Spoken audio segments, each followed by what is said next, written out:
सबसे पहले तो हम लोगों ने कोई ज़्यादा मूवमेंट नहीं चलाए। हमने सिर्फ और सिर्फ एक ही झोपड़पट्टी पुनरुत्थान के हिसाब से हमेशा मूवमेंट चलाए।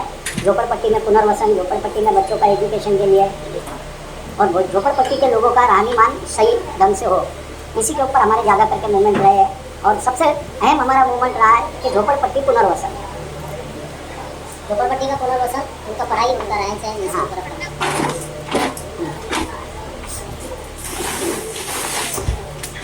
तो किस आप मतलब कैसे आप इसको बदलना चाहेंगे, क्या कर रहे हैं आप इसको चेंज करने के लिए? झोपड़पट्टी की रहनीमान तो देखिए बदल सकती है। जैसे हम समझते हैं कि झोपड़पट्टी में रहने वाला कभी नहीं सुधरता है। अभी मैं आपको एक एग्जांपल देता हूँ, हालांकि गंदा है मगर फिर दे देता हूँ। कुत्ता भी होता है ना, वो भी जब अपना बैठने के लिए जगह बनाता है तो दूर से जगह साफ कर देता है। अभी हमारे यहाँ ये बन गया है कि भाई झोपड़पट्टी में रहने वाले लोग गंदे रहते हैं। अरे गंदे क्यों नहीं रहेंगे? झोपड़पट्टी में रहने वाले लोगों के अंदर आज भी रहम है। इसीलिए तो अगर उनके घर में कभी नॉनवेज बन जाता है तो वो उसको गटर में नहीं फेंकते, वो लेके जाके सामने दे देते हैं कि कोई जानवर ही खा ले। यानी उनमें आज भी ये है, सलाहियत है, इंसानियत है। इसीलिए तो वो चाहते हैं ना कि भाई जैसे हम जी रहे हैं वैसे जानवर भी जिए। तो अगर उन लोगों का रहनीमान सुधरता है, उन लोगों में एजुकेशन होती है, तो झोपड़पट्टियाँ भी सुधर सकती है। ये सिर्फ उन लोगों का जो अगर स्टेटस है वो थोड़ा सुधर जाए। अगर केडीएमसी बोलो, स्टेट गवर्नमेंट बोलो या सेंट्रल गवर्नमेंट बोलो, झोपड़पट्टी के बारे में जैसे वो ख्वाबों ख्यालों की दुनिया बनाती है। जैसे हमारे माननीय प्रधानमंत्री जी ने 2014 में बोला था कि 2022 तक सभी लोग अपने अपने मकानों में रहेंगे। इसका मतलब मैं समझता हूँ कि झोपड़पट्टी मुक्त और भाड़ेकरी मुक्त देश होगा। चलो भाड़ेकरी मुक्त देश नहीं हुआ, कोई बात नहीं, झोपड़पट्टी मुक्त भी तो नहीं हुआ है। प्रधानमंत्री जी ने 3.5 लाख करोड़ रुपये खर्चा करके शौचालय बना दिया, मगर वो शौचालय में जाएगा तो इंसान ना, उसके रहने की सुविधा कहाँ है? जिसके पास रहने को घर नहीं है वो शौचालय के लिए शौचालय में जाके क्या करेगा? यानी पूरी 24 घंटे में से 23 घंटे 55 मिनट तुम खुले में रहो और 5 मिनट के लिए तुम शौच के लिए तुम शौचालय में जाओ। इससे बेहतर अगर 18,000 रुपये का एक शौचालय बना है, अगर वो उसी जगह के ऊपर अगर झोपड़पट्टी का पुनर्वसन किया जाता।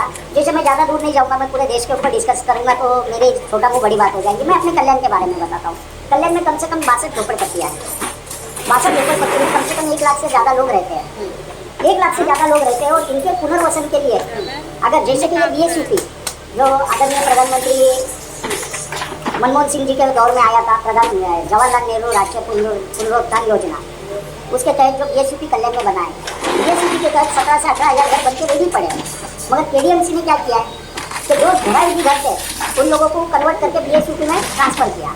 अब ट्रांसफ़र करने में भी ये जो अधिकारी है इन लोगों की गलती है कि भूकंप प्रभावित लोगों को सिर्फ 2 वास्तव के पुरावे देके पुनर्वसन देना चाहिए। इन लोगों ने उसको BSUP में कन्वर्ट करके क्या कर दिया, 14 पुरावे दो।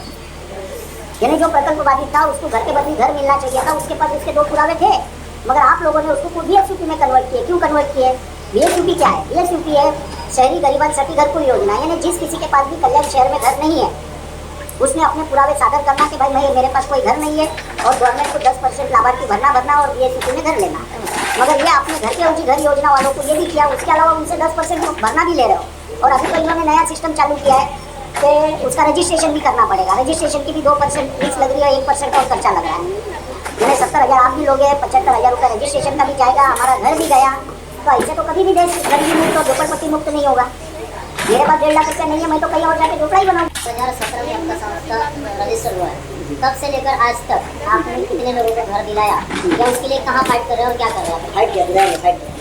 देखिए दिलाने लायक तो मेरी कोई औकात है नहीं। दिलाया मतलब खुद के पैसे से नहीं, गवर्नमेंट नहीं, वही पूरा कर रहा हूँ, मैं समझ रहा हूँ मैं आपकी बात को। दिलाने लायक तो मेरी औकात नहीं है, मगर ये है कि हाँ 2017 से लेके आज तक, 2017 बोले तो उसके पहले ही हमने 2016 में कुपोषण किए थे कल्याण डोंबिवली महानगर पालिका के पास में, और 6 जून 2016 में और 13 जून 2016 को हमको मीटिंग का लिए ऑफर आया था कि भाई तुम लोग उठ जाओ, हम घर देंगे करके आश्वासन दे रहे थे। हमने बोले नहीं तुम घर दो फिर हम उठेंगे। तो 2013 की रात में KDMC ने वहाँ पर नवी गोविंदवाड़ी KDMC वसाहत है जहाँ पर BSUP का एक प्रकल्प है, वहाँ पर बोर्ड लगाए और 333 लोगों की लाभार्थी की सूची जाहिर हुई। वो स्टार्ट हुआ कल्याण में पुनर्वसन का धोरण उस तरीके से शुरू हुआ और 14 तारीख को आचार्य आत्रे हॉल में 1:30 बजे तक इन लोगों ने 333 लोगों को वाटअप किए और उसके बाद आके सुनील जोशी साहब वगैरह ने हमारा उपोषण छोड़े।